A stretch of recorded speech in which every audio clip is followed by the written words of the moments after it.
okay. I'm finished now. Teacher Lyndie just had a workout with her students. Another fun day at the office. Yes, well, I promised you I would share more about the way I teach online.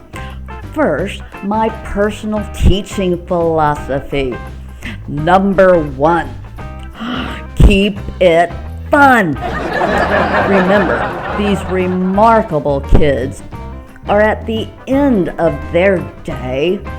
Classroom discipline is still important, yes, especially if mom or dad are not assisting the child. But I try not to get too serious, except for my serious intent to get my English lesson to stick to their adorable sponge brain.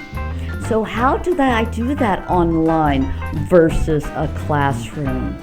Number 1 essential, TPR, total physical response. Work out with your kids. Yes, work out. Don't tell them lift weights. Lift weights. That's the physical response, the total physical response that will help them have it stick to their brain. Another thing online versus the classroom, you really have to go over the top with your animation. After a while, you've been doing this for so long with the kids, getting animated and having fun, and then you start doing it with your adult friends and they think you're a little crazy, but that's okay. It works for the kids. Something else that's a little different in the classroom versus online where I teach is the control over the students' movements. Yes, they can leave and come back anytime they want. So you try to keep them focused and engaged in your lesson. That's another good reason for the total physical response. They are engaged in the workout with you. So let's talk about those props that are essential. So for me, as I've already mentioned, keeping it fun is important, so my red nose is essential. I always have it on my desk in case I need to pull it out to get the fun level up. Also, something that has become essential for me is my magic wand. Sometimes nothing else but a little magic makes English understandable, even for Americans and English Brits. English is a little difficult, so a little magic goes a long way. Something else that has become essential for me are my alphabet flashcards. We have phonics lessons, so flashcards are very easy and professional. I like those. Something else that's very helpful that has become an essential for me is a portable whiteboard with all different colors of markers. Sometimes I just draw a picture or a scale and it makes more sense. So that's essential for me. Also essential, because it's essential in life, is eating. So I have at my desk chopsticks and a bowl so I can total physical response, eat. Also, sometimes a Western fork does the trick. So I have both the fork and chopsticks on my desk at all times. Something else I also keep on my desk are noodles. Well, it's not really noodles, are they?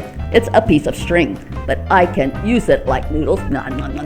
Or I can use it for a jump rope, or I can walk a dog. A rope string, as this is called, is very handy, so so that is essential for me. Something that has become essential for me is my magic microphone. I found this at a dollar shop, and it works for a lot of things. One, some of our lesson plans call for singing. Well, I try not to sing too loud because I don't have a brilliant voice, but I give it to the students. They're on stage. It also helps prompt them that it's their turn to talk. This is an essential for me. Another essential in a lot of our lesson plans is a doll or a puppet. So you can use it to illustrate hair, dress, eyes, but you can also talk to your doll and she can talk to you. I suggest you not do it around your adult friends, but again, it works for the kids. Okay, so those are my essentials. What are some non-essential props? Sports equipment. Obviously, I like to work out, but I don't have all the sports equipment, so sometimes I make them myself. These are my weights. An empty Coke bottle filled with water, and it did the trick. Guess what though? One of my little students, my little blingers, she went and got her own weights. Her father's wine bottle, it was already open. Luckily, the cork didn't come off and we were all right. Yes. But I also have real sports equipment all underneath my desk. I have all kinds of sports balls. Beach ball, a basketball, a soccer ball, an American football. Here's my beach ball. If my son is missing any of his sports equipment, he comes to my office. I usually have it here. Yes. So, what else can be fun to have? It's not necessary, but when you finish some of your food, clean it out and bring it to your office. Yes, and it's amazing when you have real props like food, especially food, the kids will go and get their own. Yes, sometimes you got to bring them back. Say, hello, Tommy, come back. We don't need your yogurt. I have yogurt. So, but it gets them involved again. Another thing that's really become handy, if you want to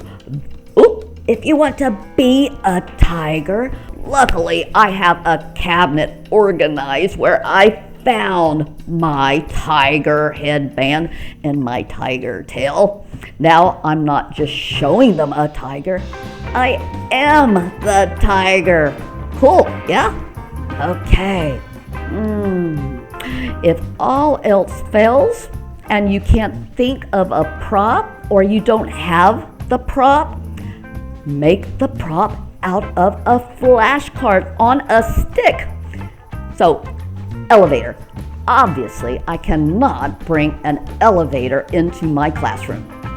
So, I made a flashcard on a stick so it's easy to go up, down, and then for 3D effect, to the camera and away from the camera.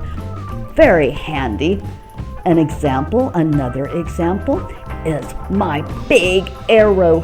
It just emphasizes right. Oh, I forgot we're mirror mode. That's actually left for the kids, and left is actually right. Well, a little crazy, but you'll get the hang of it, no problem.